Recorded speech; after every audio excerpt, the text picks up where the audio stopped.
कैलाश पर्वत, ये शब्द सुनते ही आपके दिमाग में क्या आया? मेरे दिमाग में तो भगवान शिव और इस पर्वत से जुड़े बहुत सारे फैक्ट्स आए। हो सकता है आप में से बहुत लोगों के दिमाग में भी यही चीजें आई हो, और हो सकता है बहुत से लोग कुछ और दिमाग में ला रहे हो, जैसे कि इस पर्वत पर चढ़ना मुश्किल है। ये बात तो आपने सुनी ही होगी कि इस पर्वत पर आज तक कोई नहीं चढ़ सका, और ये पर्वत माउंट एवरेस्ट से भी छोटा है, उसके बावजूद भी आज तक कोई कैलाश पर्वत को फतेह नहीं कर पाया। ये बात तो आपको हर कोई बता देता होगा, लेकिन आज हम इस वीडियो में हम आपको कैलाश पर्वत के कुछ ऐसे फैक्ट्स बताएंगे जो शायद आपने पहले कभी सुने ही ना हो। जैसे कि क्या आपको पता है कि इस पर्वत पर बाल और नाखून बढ़ने लगते हैं, या आज तक भी इस पर्वत पर से ओम और डमरू की आवाज सुनाई देती है और कोई भी इन आवाजों का रहस्य अभी तक नहीं सुलझा सका। या क्या आपको ये पता है कि इस पर्वत पर लोग रहते हैं जिन्हें येती मानव कहते हैं।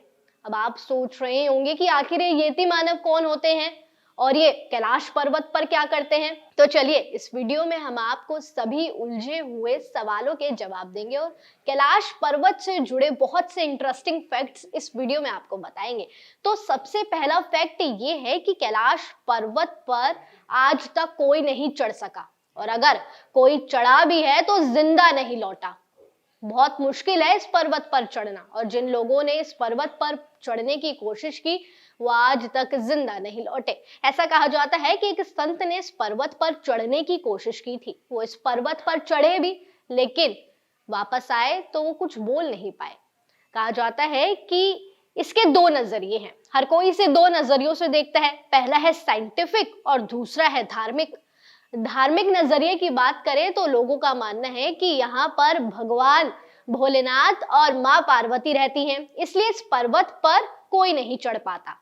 लेकिन वहीं साइंस की बात करें तो साइंस कहती है कि इस पर्वत पर बहुत ज्यादा रेडियो एक्टिव्स हैं, जिनकी वजह से कोई भी इस पर्वत को फतेह नहीं कर पाता।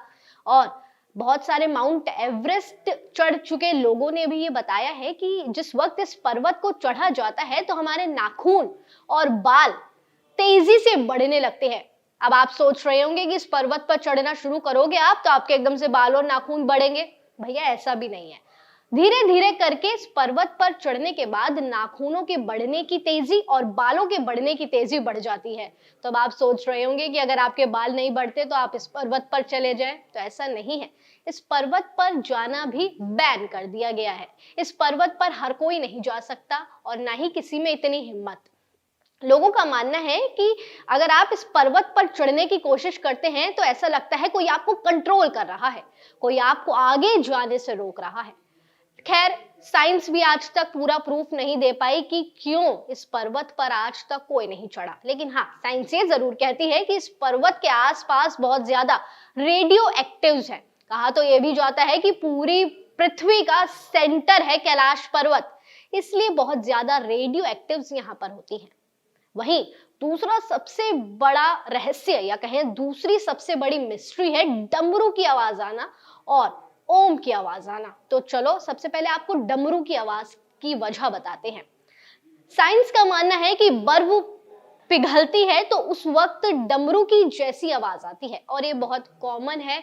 हो सकता है बर्फ पिघलते हुए इस पर्वत से ऐसी आवाजें आती हो, लेकिन साइंस भी पूरी तरह श्योर नहीं है कि क्यों डमरू की आवाज आती है। और धर्म की माने तो यहाँ पर पहले ही हमने आपको बताया भगवान शिव और माँ पार्वती बसते हैं, इसलिए डमरू की आवाज आती है। वहीं ओम की आवाज तो यहाँ पर बहुत से लोगों ने सुनी है, ओम की आवाज तो यहाँ बहुत से लोगों ने फील भी की है।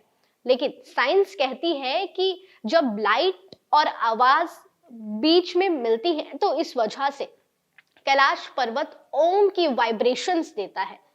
वहीं हिंदू धर्म की माने तो ओम बहुत ज्यादा वाइब्रेटिंग माना गया है, पॉजिटिव शब्द माना गया है, और भगवान से जोड़कर देखें तो भगवान शिव की वजह से इस पर्वत से ओम की आवाज आती है।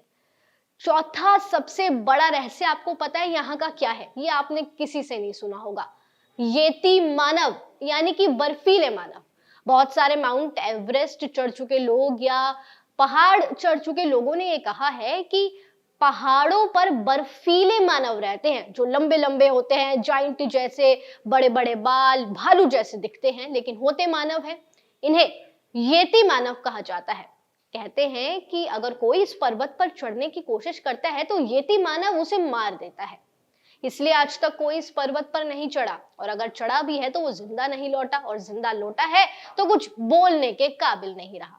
इसलिए कहते हैं कि येती मानव की वजह से इस पर्वत पर कोई नहीं चढ़ पाता। तो ये थे कैलाश पर्वत के पूरे फैक्ट्स, जिसमें हमने आपको बताया धर्म से जुड़े लोग क्या मानते हैं और साइंस इस पर्वत को लेकर क्या मानती है। लेकिन आपका क्या मानना है? क्या वाकई भोलेनाथ की वजह से इस पर्वत पर कोई नहीं चढ़ पाता, या साइंस की वजह से इस पर्वत पर आज तक कोई नहीं चढ़ सका? अपनी राय हमें कमेंट सेक्शन में जरूर दें और ऐसे ही जुड़े रहिए न्यूज़ बुक के साथ।